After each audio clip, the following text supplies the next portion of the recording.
خلیفہ ہارون رشید کے دور میں بغداد میں ایک درویش رہتے تھے۔ ان درویش کا نام بہلول دانا تھا۔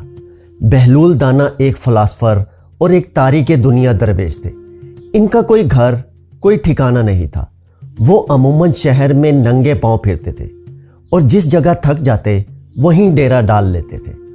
بعض لوگوں نے انہیں مجذوب لکھا ہے کہ یہ اللہ کی تجلیات اور عشق میں گم رہتے تھے اور اپنے ارد گرد کے ماحول سے بے خبر ہوتے تھے۔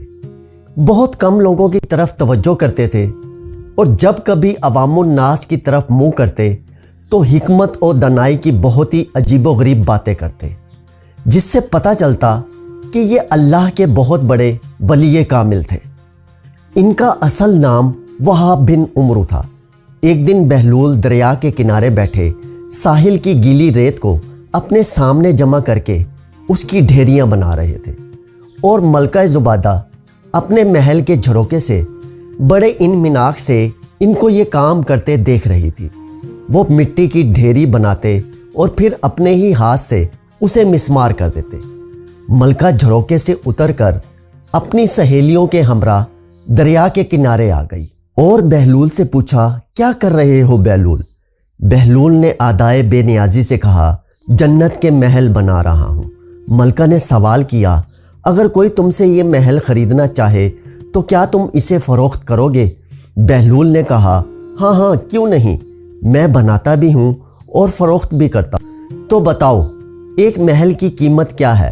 ملکہ کے سوال کرتے ہی بہلول نے بے ساختہ کہا، 3 درہم۔ ملکہ زبیدہ نے اسی وقت اپنی کنیزوں کو حکم دیا کہ بہلول کو درہم ادا کیے جائے اور ادا کر دیے گئے۔ یہ تمام واقعہ ملکہ نے اپنے شوہر خلیفہ ہارون رشید کو بتایا۔ خلیفہ نے اس واقعے کو مذاق میں ڈال دیا۔ رات کو جب ہارون رشید سوئے تو انہوں نے خواب میں جنت کے مناظر دیکھے۔ آبشاریں، پھل پھول وغیرہ دیکھنے کے علاوہ بڑے اونچے اونچے محلات بھی دیکھے۔ ایک سرخ یاقوت پر بنے ہوئے محل پر انہوں نے زبیدہ کا نام لکھا ہوا دیکھا۔ ہارون رشید نے سوچا کہ میں دیکھوں تو صحیح، کیونکہ یہ میری بیوی کا گھر ہے۔ وہ محل میں داخل ہونے کے لیے جیسے ہی دروازے پر پہنچے تو ایک دربان نے انہیں روک لیا۔ ہارون رشید کہنے لگے، اس پر تو میری بیوی کا نام لکھا ہوا ہے، اس لیے مجھے اندر جانا ہے۔ دربان نے کہا، نہیں، یہاں کا دستور الگ ہے، جس کا نام ہوتا ہے صرف اسی کو ہی اندر جانے کی اجازت ہوتی ہے، کسی اور کو اجازت نہیں ہوتی، لہٰذا آپ کو داخل ہونے کی اجازت نہیں ہے۔ جب دربان نے ہارون رشید کو پیچھے ہٹایا تو ان کی آنکھ کھل گئی۔ بیدار ہونے پر فوراً خیال آیا کہ مجھے تو لگتا ہے کہ بہلول کی دعا زبیدہ کے حق میں اللہ رب العزت کے ہاں قبول ہو گئی۔ وہ ساری رات اسی افسوس میں کروٹیں بدلتے رہے۔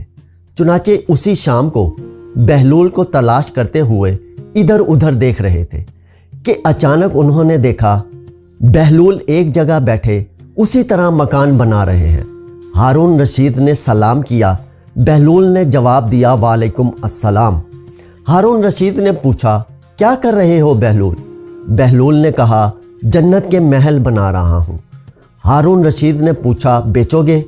تو بہلول نے کہا، ہاں کیوں نہیں، میں بناتا بھی ہوں اور فروخت بھی کرتا ہوں۔ تو بتاؤ ایک محل کی قیمت کیا ہے؟ بہلول نے بے ساختہ کہا، تیری پوری سلطنت۔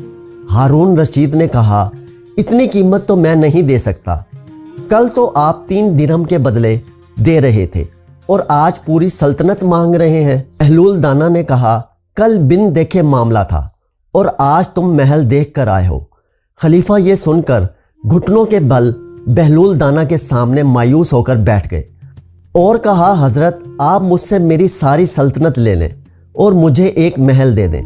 جب بہلول دانا نے خلیفہ کی عاجزی دیکھی تو کہا کہ میں تمہاری سلطنت کا کیا کروں گا؟